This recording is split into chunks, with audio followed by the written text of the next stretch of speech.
ஸ்க்ரீன்ல இருக்கிற இமேஜை பாருங்க. The poor mind set things every opportunity is a scam. அதாவது புவர் மைண்ட் செட் இருக்கிறவங்க எல்லா விஷயத்தையுமே நெகட்டிவா தான் பார்ப்பாங்க, நெகட்டிவா தான் யோசிப்பாங்க. இது நமக்கு செட் ஆகுமா, இதை நம்புற மாதிரி இருக்கா, இதெல்லாம் பண்ண முடியுமா அப்படின்னு சொல்லிட்டு யோசிச்சுக்கிட்டு எந்த ஒரு விஷயத்தையும் எடுத்து பண்ணாம வாழ்க்கை ஃபுல்லா யோசிச்சுக்கிட்டே இப்படியே தான் இருப்பாங்க. Rich mind set finds right opportunity to get richer. Rich mind செட்ல இருக்கிறவங்க, பாசிட்டிவா திங்க் பண்றவங்க வாழ்க்கையில எப்படியாவது முன்னேறணும்னு நினைப்பாங்க, வாய்ப்பை தேடுவாங்க. தேடுதல் அவங்களுக்குள்ள இருந்துகிட்டே இருக்கும். ஏதாவது ஒரு வாய்ப்பை பிடிச்சி எப்படியாவது அவங்க வாழ்க்கையில பணக்காரனா மாறிடுவாங்க. யாரெல்லாம் ரிச் மைண்ட் செட்டோட இருக்கிறீங்களோ அவங்க மட்டும் இந்த வீடியோவை கண்டினியூ பண்ணுங்க. வணக்கம், என்னுடைய பெயர் சரவணன். இப்ப நான் இங்க வந்து பியூரா ஒரு ஒர்க் ஃப்ரம் ஹோம் ஆப்பர்ச்சுனிட்டியை பத்தி எக்ஸ்பிளைன் பண்ண போறேன். இதுல மாசம் 5000 10,000 இருந்து மாசம் 10 லட்சம் ரூபாய் வரைக்கும் சம்பாதிக்கிறவங்க இருக்காங்க. நம்ம எந்த அளவுக்கு வேலை செய்யறோமோ அந்த அளவுக்கு இதுல இன்கம் எடுக்க முடியும். இந்த வீடியோவை நீங்க ஃப்ரீயா தான் பாக்குறீங்க. இதுல ஃப்ரீயாவே நீங்க ஜாயின் பண்ணிக்கலாம். அதுக்காக நீங்க எல்லாருமே ஜாயின் பண்றீங்க அப்படின்னாலும் உங்க எல்லாரையுமே நாங்க எடுத்துக்க முடியாது. இந்த வீடியோ வந்து 30 நிமிஷம் இருக்கும். இந்த வீடியோவோட முடிவுல 3 சிம்பிள் கொஸ்டின்ஸ் வந்து வரும், சூஸ் த பெஸ்ட் ஆன்சர் மாதிரி. அதுக்கு யாரு வந்து சரியா பதில் கொடுக்குறாங்களோ அவங்களுக்கு தான் இந்த ஆப்பர்ச்சுனிட்டி. இந்த வீடியோவை நான் தமிழ்ல தான் எக்ஸ்பிளைன் பண்ண போறேன். அந்த கொஸ்டினுமே தமிழ்ல தான் இருக்கும். நீங்க படிச்சிருந்தாலும் சரி, படிக்கலினாலும் சரி, சிட்டில இருந்தாலும் சரி, வில்லேஜ்ல இருந்தாலும் சரி, 18 வயசு ஆயிருக்கா, வாழ்க்கையில முன்னேறணும்னு நினைக்கிறீங்களா, சம்பாதிக்கணும்னு நினைக்கிறீங்களா, இது உங்களுக்கு சூட் ஆகும். முழுசா கவனமா கவனிங்க. இதை நீங்க பார்ட் டைமா பண்ணலாம், ஃபுல் டைமா பண்ணலாம், காலேஜ் ஸ்டூடெண்ட்ஸ் பண்ணலாம், ஹவுஸ் ஒய்ஃப் பண்ணலாம், யாரு வேணா பண்ணலாம். இந்த வீடியோவை வந்து ஃபாஸ்ட் ஃபார்வர்ட் பண்ண முடியாது, அதாவது ஓட்டி விட்டு பார்க்க முடியாது. இந்த வீடியோவை முழுமையா நீங்க பார்க்கணுங்கிறதுக்காக அதுக்கேற்ற மாதிரி நம்ம ப்ரோக்ராம் பண்ணியிருக்கோம். இந்த வீடியோவை முழுசா பாருங்க. இந்த இன்கம் ஆப்பர்ச்சுனிட்டியை பத்தி கம்ப்ளீட்டா எக்ஸ்பிளைன் பண்றேன். இது என்ன ஒர்க், என்ன கம்பெனி, எப்படி இன்கம் தராங்க, இன்கம் பண்ணவங்களோட ப்ரூஃப், இதுல நீங்களும் எப்படி ஜாயின் பண்ணி இன்கம் எடுக்கணும் எல்லாமே சொல்றேன். பார்த்துட்டு இதுல உங்களால ஜாயின் பண்ணி இன்கம் எடுக்க முடியும்னா நீங்களும் ஜாயின் பண்ணுங்க, இல்லையா விட்டுருங்க. குடும்பத்தை விட்டுட்டு ஒரு சின்ன சம்பளத்துக்காக வெளிநாட்டுல வெளியூர்ல வேலைக்கு போறவங்க இருக்காங்க. 20,000 30,000 இன்கம்க்கு ரொம்ப கஷ்டப்பட்டு வேலை செய்யறவங்க இருக்கிறாங்க. உயிரவே ஒவ்வொரு நாளும் பணைய வச்சு வேலை செய்யற எத்தனையோ வேலைகள் இருக்கு. ரொம்ப சுலபமா பெரிய லெவல்ல சம்பாரிச்சு பெரிய லெவல்ல வாழ்றவங்களும் இந்த ஊர்ல இருக்காங்க. இது வந்து சுதந்திர நாடு. எங்க வேணா போலாம், எந்த வேலையை வேணா செய்யலாம். கரெக்ட்டுங்களா? அப்புறம் ஏன் நீங்க சின்ன சம்பளத்துக்கு வேலைக்கு போயிட்டு அந்த சம்பளத்துக்கு ஏத்த மாதிரி உங்க வாழ்க்கையை அமைச்சுக்கிறீங்க? உங்களை யாராவது பணக்காரனா மாறக்கூடாது அப்படின்னு தடுக்கிறாங்களா? நீ இந்த வேலைக்கு தான் போகணும், இந்த வேலைக்கு தான் போகணும், இந்த வேலைக்கு போக கூடாது, நீ நிறைய சம்பாதிக்க கூடாதுன்னு யாராவது இங்க உங்களை தடுக்கிறாங்களா? ஒரு நிமிஷம் யோசிச்சு பாருங்க. உங்களை யாராவது கையை கட்டி போட்டு வச்சிருக்காங்களா? நீங்களும் பெரிய லெவல்ல திங்க் பண்ணுங்க, பெரிய வாய்ப்பு எடுத்து பண்ணுங்க, உங்க வாழ்க்கையை நீங்க மாத்துங்க. இந்த இன்கம் ஆப்பர்ச்சுனிட்டியை பத்தி டைரக்டா எக்ஸ்பிளைன் பண்றதுக்கு முன்னாடி ஒரு சில விஷயங்களை பத்தி நீங்க யோசிக்கணும் அப்படின்னு தான் நான் இதெல்லாம் சொல்லிட்டு இருக்கேன். இங்க பாருங்க, இந்த இமேஜை பாருங்க. எம்என்சி கம்பெனில வேலை செய்யற எல்லாருக்குமே அவங்களோட வேலை எப்ப வேணா போகும் அப்படிங்கிற நிலைமை தான் இப்ப இருக்கு. நானும் வந்து ஒரு எம்என்சி கம்பெனில தான் ஒர்க் பண்ணிட்டு இருந்தேன். அந்த மாதிரி டைம்ல தான் எனக்கு இந்த ஆப்பர்ச்சுனிட்டி கிடைச்சிச்சு. ஒரு சில மாதங்கள்லயே நான் இப்ப ஃபுல் டைமா எடுத்து பண்ணிட்டு இருக்கேன். நீங்க எம்என்சி கம்பெனில ஒர்க் பண்றீங்க அப்படின்னா, அதாவது கம்ப்யூட்டர் முன்னாடி உட்காந்து வேலை செய்யக்கூடிய ஐடி பிபிஓ எந்த வேலையா வேணா இருக்கட்டுங்க, கம்ப்யூட்டர் முன்னாடி ஒர்க் பண்ணக்கூடிய எந்த வேலையா இருந்தாலும் நம்மளால 35-40 வயசுக்கு அப்புறம் நம்மளால உட்காந்து வேலை செய்ய முடியாது. நம்ம பாடி சப்போர்ட் பண்ணாது. நம்ம ஒர்க் பண்றதுக்கு ரெடி அப்படின்னாலுமே கம்பெனி அலோவ் பண்ண மாட்டாங்க. ஏதாவது ஒரு வகையில நம்மள கார்னர் பண்ணி எப்படியாவது வெளியே அனுப்புறதுக்கு தான் பார்ப்பாங்க. நம்மளவே பேப்பர் போட வச்சு வெளியே போக வச்சிருவாங்க.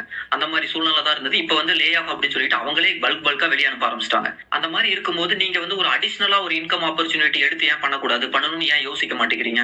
இந்த வீடியோவை நீங்க பார்த்துட்டு இருக்கீங்க அப்படின்னா காட் உங்களை பிளஸ் பண்ணிருக்காரு அப்படின்னு தான் நான் சொல்லுவேன். கடவுளே இறங்கி வந்து இந்த வாய்ப்பை எடுத்து பண்ணுப்பா அப்படின்னு சொல்ல மாட்டாரு. யாரோ ஒருத்தர் மூலியமா தான் நமக்கு வாய்ப்பு அப்படிங்கறத ஏற்படுத்தி கொடுப்பாரு. அந்த மாதிரி இன்னைக்கு உங்களுக்கு இந்த வாய்ப்பு கிடைச்சிருக்கு. இந்த வீடியோவை முழுசா கடைசி வரைக்கும் பாருங்க. இந்த ஆப்பர்ச்சுனிட்டியை நம்ம எப்படியாவது பண்ணணும், நம்ம வாழ்க்கை மிகப்பெரிய லெவல்ல மாறணும் அப்படின்னு சொல்லிட்டு பாசிட்டிவ் மைண்ட் செட்டோட பாருங்க. அடுத்து இதை நீங்க கண்டிப்பா தெரிஞ்சுக்கணும். ஒரு ஸ்டாட்டிஸ்டிக்கல் ரிப்போர்ட் என்ன சொல்லுது அப்படின்னா, monthly need for happy family. ஒரு குடும்பம் வந்து ரொம்ப சந்தோஷமா இருக்கணும் அப்படின்னா அவங்களுக்கு மாசம் எவ்வளவு தேவைப்படுது? 1920ல வந்து பாத்தீங்க அப்படின்னா வெறும் 5 ரூபா இருந்தா போதும். அடுத்த 20 வருஷம் கழிச்சு 1940ல ஒரு குடும்பத்தை ரன் பண்றதுக்கு 10 ரூபா தேவைப்படுது. அடுத்த 20 வருஷம் கழிச்சு பாருங்க 100 ரூபா தேவைப்படுது. அடுத்து 1980ல வந்து பாத்தீங்கன்னா 1000 ரூபா இருந்தாதான் ஒரு குடும்பத்தை சிறப்பா, அதாவது ஹாப்பியா வந்து நம்ம ரன் பண்ண முடியும் அப்படின்னு சொல்றாங்க.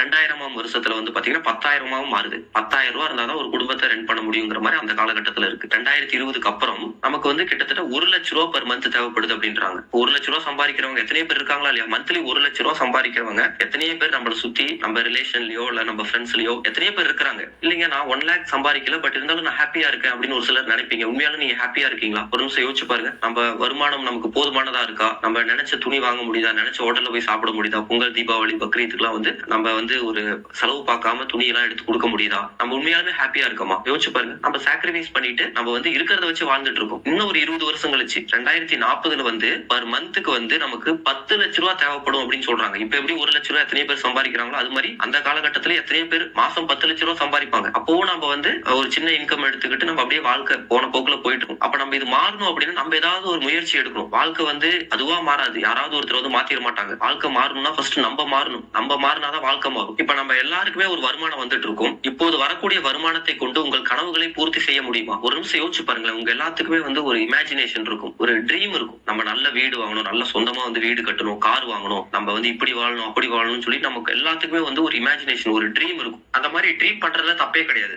எல்லாருக்குமே ஒரு கனவு அப்படிங்கிறது இருக்கும். ஆனா அந்த கனவு எல்லாருக்குமே நிறைவேறுதான்னு பாத்தீங்கன்னா கிடையாது. ஒரு சிலருக்கு நிறைவேறுது, பலருக்கு வந்து நிறைவேறது இல்ல. ஏன்? ஒரு நிமிஷம் நீங்களே யோசிச்சு பாருங்க. இப்ப நீங்க பண்ணிட்டு இருக்கிற வேலையவே பண்ணிட்டு இருக்கீங்க, தொடர்ந்து பண்ணிட்டு இருக்கீங்க. அடுத்து 5 வருஷம் கழிச்சு இல்ல 10 வருஷம் கழிச்சு இப்ப நீங்க கனவு காண்றீங்களே, அதெல்லாம் நிறைவேறுமா? உங்களை விட சீனியர், இப்ப உங்க கூட வேலை செஞ்சுட்டு இருக்கிற ஆபீஸ்ல இல்ல நீங்க வேலை செஞ்சுட்டு இருக்கிற இடத்துல உங்களை விட சீனியர் 5 வருஷம் 10 வருஷம் 15 வருஷமா சீனியரா இருக்கிறவங்க, அவங்களோட கனவுகள்லாம் இப்ப நிறைவேறிடுச்சா? நாளைக்கு நீங்களும் அவங்கள மாதிரி சீனியாரிட்டி வரும்போது உங்க கனவு நிறைவேறலாம் அப்படின்னு நிம்மதியா இருக்கலாம். யோசிச்சு பாருங்க. அவங்க எல்லாம் வந்து கார்லயா வராங்க, அவங்க சொந்த வீடு வாங்கிட்டாங்களா? அவங்கள பார்க்கும்போது நீங்க வந்து உஷாராயிக்கணும். நாளைக்கு நம்மளும் அதே இடத்துல 5 வருஷம் 10 வருஷம் இருந்தோம்னா நம்மளோட வாழ்க்கை இப்படிதான் இருக்கும். அப்ப நம்ம என்ன பண்ணலாம் நீங்க யோசிக்கணும். அப்ப ஏன் உங்களோட கனவுகள்லாம் நிறைவேற மாட்டேங்குது? ஏன்னா நம்ம எல்லாம் ஆக்டிவ் இன்கம்ல இருக்கும். ஆக்டிவ் இன்கம்னா என்ன? யாரெல்லாம் வந்து மந்த்லி இன்கம்க்கு போறாங்களோ, பிக்ஸ்டு சேலரி ஜாபுக்கு போறாங்களோ, அதெல்லாம் ஆக்டிவ் இன்கம்னு சொல்லுவோம். ஆக்டிவ் இன்கம்ல இருந்தோம் அப்படின்னா நம்மளோட வாழ்க்கை பெரிய லெவல்ல மாறாது. ஜாப் அப்படிங்கிறது பாத்தீங்கன்னா நம்ம டெம்பரவரியா தான் பார்க்கணும். நம்ம டைம் பீயிங்க்கு வந்து வேற வழி இல்லாததுனால நம்ம பாக்குறோம். நல்ல ஒரு ஆப்பர்ச்சுனிட்டி வரும்போது அதை நம்ம பயன்படுத்தினாதான் நம்ம வாழ்க்கை மாறும். இல்லைன்னா நம்ம இப்ப இருக்கிற மாதிரியே தான் வாழ்க்கை ஃபுல்லா இருக்கும். ஜாபை பொறுத்த வரைக்கும் நம்ம பண்ணிட்டு இருக்கிற வரைக்கும் தான் நமக்கு இன்கம் வரும். நம்ம பண்ற வேலையை நிறுத்திட்டோம் அப்படின்னா நமக்கு இன்கம் வராது. 5 நாள் 10 நாள் லீவ் போட்டீங்கன்னா LOP,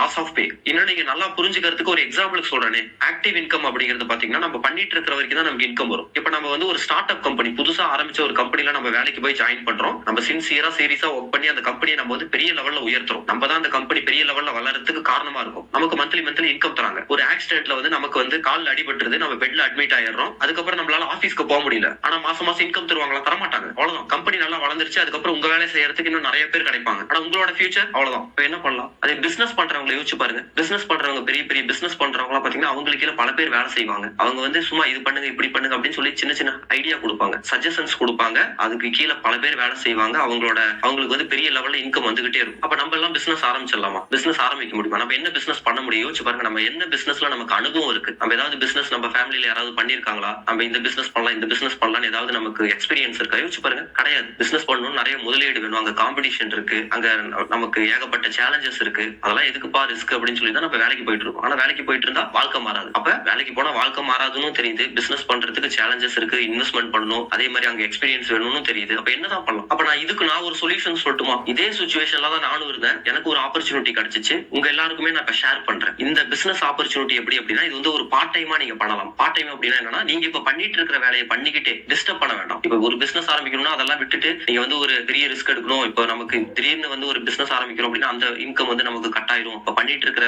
வேலை எப்படி விட முடியும்னு நம்ம யோசிப்போம். அதெல்லாம் எந்த கவலையும் வேணாம். நீங்க இமீடியட்டா ஒரு பிசினஸ் ஸ்டார்ட் பண்ணலாம். அது பார்ட் டைமா நீங்க பண்ணிட்டு இருக்கிற வேலையை பண்ணிக்கிட்டே பண்ணலாம். அதே மாதிரி இதுல எந்த ஒரு இன்வெஸ்ட்மெண்ட்டும் கிடையாது. நல்லா கேட்டுக்கோங்க. எந்த ஒரு இன்வெஸ்ட்மெண்ட்டும் கிடையாது. No risk. நீங்க இன்வெஸ்ட்மெண்ட் பண்ணல அப்படின்னா எந்த ஒரு ரிஸ்க்குமே கிடையாது. பயப்பட வேண்டியதே இல்லை. அதே மாதிரி லாஸ் ஆகிறதுக்கு வாய்ப்பே இல்லை. ஏன்னா நம்ம எந்த ஒரு இன்வெஸ்ட்மெண்ட்டும் பண்ணல, ரிஸ்க்கும் கிடையாது, லாஸும் கிடையாது. இந்த மாதிரி ஒரு பிசினஸ் ஆப்பர்ச்சுனிட்டி தான் எனக்கும் ஒரு நாள் கிடைச்சிச்சு. நானும் வந்து ஒரு MNC கம்பெனில ஒர்க் பண்ணிட்டு இருந்தேன். பார்ட் டைமா இந்த இன்கம் ஆப்பர்ச்சுனிட்டி எடுத்தேன். படிப்படியா நான் வந்து முன்னேறி இப்ப வந்து ஆவரேஜா வந்து 8 இருந்து 10 லட்சம் ரூபாய் இன்கம் எடுக்கிறேன். என்னை பத்தி வந்து ஒரு நியூஸ் பேப்பர்ல கூட ஒரு ஆர்டிக்கலே வந்திருக்கு, மக்கள் குரல் அப்படின்னு சொல்லிட்டு நியூஸ் பேப்பர்ல. நீங்க நெட்ல கூட இதை வந்து இந்த பேப்பரை வந்து டவுன்லோட் பண்ணி பார்க்கலாம். இந்த இன்கம் ஆப்பர்ச்சுனிட்டில ஜாயின் பண்றதுக்கு முன்னாடி நானும் வந்து ஒரு MNC கம்பெனில ஒர்க் பண்ணிக்கிட்டு மாசமானா ஒரு லோன் கட்டிக்கிட்டு கிரெடிட் கார்டு வச்சுக்கிட்டு அதுல வந்து மந்த் எண்ட்ல வந்து அதுல இருந்து வந்து ஸ்வைப் பண்ணி காசு எடுத்து அப்படி வந்து ரொம்ப ஒரு டைட்டான ஒரு வாழ்க்கையில தான் இருந்தேன். எனக்கு இந்த ஆப்பர்ச்சுனிட்டி கிடைச்சிச்சு. இதை நான் சரியா பயன்படுத்திக்கிட்டேன். இப்ப என்னோட வாழ்க்கையே மாறி இருக்கு. லோன் கட்டிட்டு இருந்தேன்னா இப்ப வந்து நான் மந்த்லி GST கட்டுற அளவுக்கு என்னோட வாழ்க்கையே வந்து பிரம்மாண்டமா மாறி இருக்கு. நான் வந்து சொந்தமா கார் வாங்கியிருக்கேன், லேண்ட் வாங்கியிருக்கேன். என்னோட வாழ்க்கையே மாறி இருக்கு. என் கூட என்ன மாதிரியே பல ஆயிரம் பேர் வந்து இதுல இன்கம் எடுத்துட்டு இருக்காங்க. நான் இங்க என்னோட இன்கம் ப்ரூஃப் எல்லாமே ஷேர் பண்றேன் பாருங்க.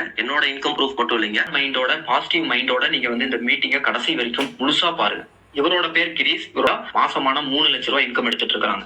இவங்களோட பேர் புவனேஸ்வரி. இவங்களோட லாஸ்ட் மந்த் இன்கம் 1,60,000. இவங்களும் நிறைய படிச்சிருக்காங்க. பட் குடும்ப சூழ்நிலையினால குழந்தைங்க பிறந்துருச்சு, ஹவுஸ் ஒய்ஃப், வீட்டுல இருந்துகிட்டு எல்லா வேலையும் பண்றதுனால வேலைக்கு போக முடியறது இல்லை. பட் இவங்களோட திறமையை எங்கேயாவது வெளிப்படுத்தணும் அப்படின்னு சொல்லிட்டு பாத்துட்டு இருக்கும்போது வேற ஏதாவது ஆப்பர்ச்சுனிட்டி கிடைக்காதான்னு தேடிட்டு இருக்கும்போது இவங்களுக்கு இந்த ஆப்பர்ச்சுனிட்டி கிடைச்சு இவங்க இதுல பெரிய லெவல்ல இப்ப இன்கம் எடுத்துட்டு இருக்காங்க.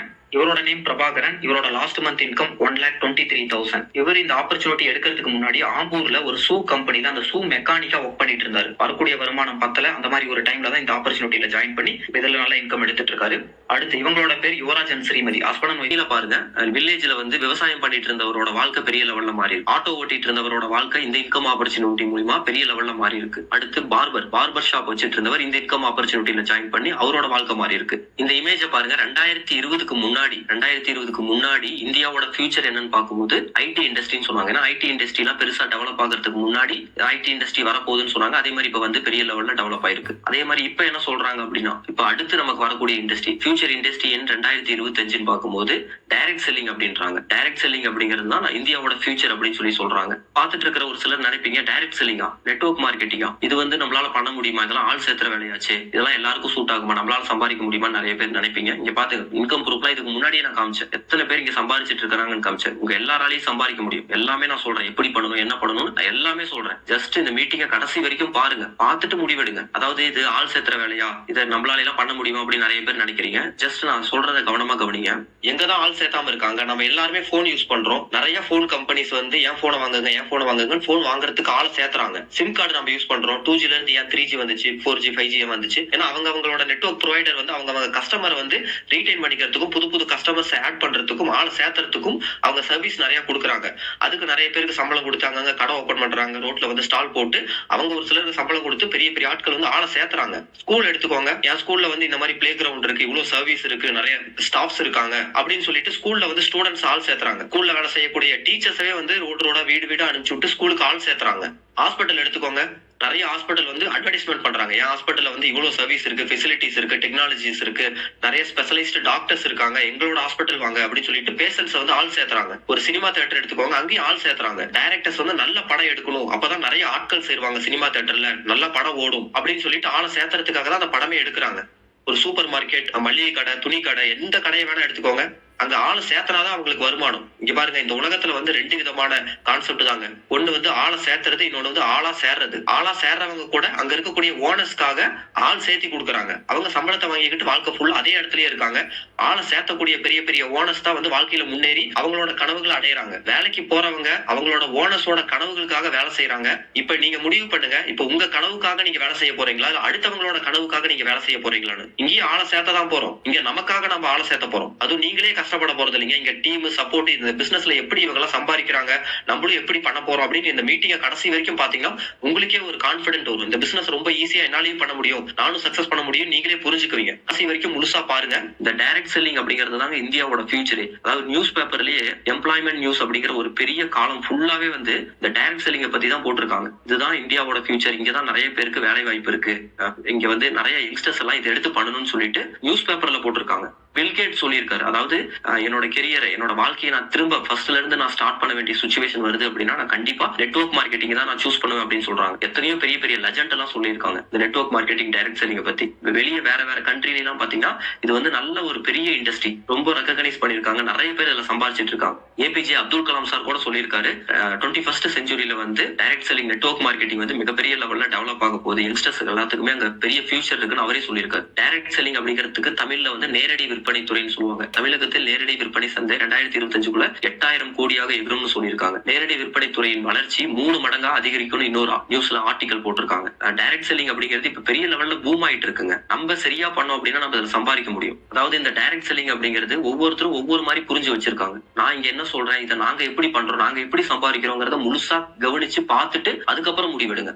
நம்ம வீட்டுக்கு தேவையான ப்ராடக்ட்ஸ் வாங்குறதன் மூலியமாவே நம்ம இதுல சம்பாதிக்க முடியும். இங்க பாருங்க, சிம்பிள்ங்க. நம்ம வீட்டுக்கு தேவையான பொருள் எல்லாம் நம்ம மந்த்லி இல்ல நமக்கு தேவைப்படும் போதெல்லாம் பக்கத்துல இருக்கிற சூப்பர் மார்க்கெட்ல, மல்லிகை கடையில, அனாச்சு கடையில நம்ம வாங்குற வழியா பொருள். எக்ஸாம்பிள் வந்து நம்ம பக்கத்துல இருக்கிற சூப்பர் மார்க்கெட்டுக்கு போறோம், ஒரு ட்ராலி பேக் எடுத்துக்கிட்டு இல்ல வந்து ஒரு கட்டப்பையில நம்ம வந்து நிறைய திங்ஸ் வாங்குறோம். அங்க வாங்குறதுக்கு பதிலா இங்க வாங்குறதன் மூலியமா நமக்கு இன்கம் வருதுங்க. எல்லா மக்களுமே வந்து நம்ம வீட்டுக்கு தேவையான பொருள் எல்லாமே வெளியில இருக்கக்கூடிய சூப்பர் மார்க்கெட்ல, மல்லிகை கடையில வாங்குறாங்களா இல்லையாங்க? எல்லா மக்களுக்குமே FMCG பொருள் தேவையா இல்லைங்க? அப்ப எல்லா மக்களுக்குமே இந்த பொருள் தேவை. அந்த பொருள் இங்க இருக்கு. அந்த பொருளை வச்சுதான் நம்ம இங்க பிசினஸ் பண்றோம்.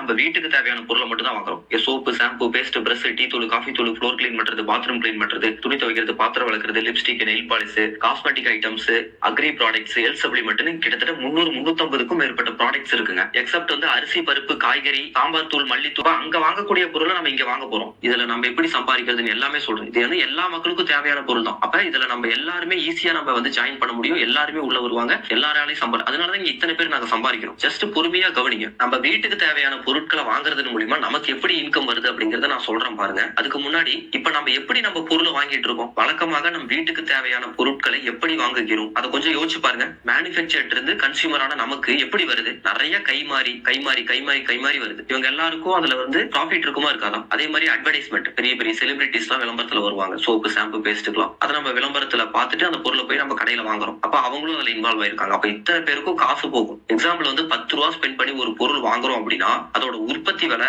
3 இருந்து 4 ரூபாய்க்குள்ளதான் இருக்கும் அதிகபட்சமே. மீதி இருக்கக்கூடிய காசு எல்லாமே நடுவுல இருக்கிறவங்களுக்கு தான் போகுது. நீங்க ஃபார் எக்ஸாம்பிள் 10 ரூபா ஸ்பெண்ட் பண்றீங்க அப்படின்னா அதுல 6 ரூபா வந்து இந்த நடுவுல இருக்கிறவங்களுக்கு மட்டும் தான் போகும். நீங்க வந்து ஒரு 100 ரூபாய்க்கு ப்ராடக்ட்ஸ் வாங்குறீங்க அப்படின்னா அதுல 60 ரூபா நடுவுல இருக்கிறவங்களுக்கு மட்டும் தான் போகும். 1000 ரூபாய்க்கு நீங்க மல்டிபிள் ப்ராடக்ட்ஸ் வாங்குறீங்க அப்படின்னா அதுல கிட்டத்தட்ட 600 ரூபாய் இவங்களுக்கு மட்டுமே போயிருக்கும். அப்ப 10,000 ரூபாய்க்கு வாங்கும்போது 6,000 ரூபாய் இவங்களுக்கு மட்டுமே போகுது. அப்ப இதுக்கு மாற்றாதான் டைரக்ட் செல்லிங் அப்படின்னு சொல்லிட்டு ஒண்ணு கொண்டு வந்திருக்காங்க.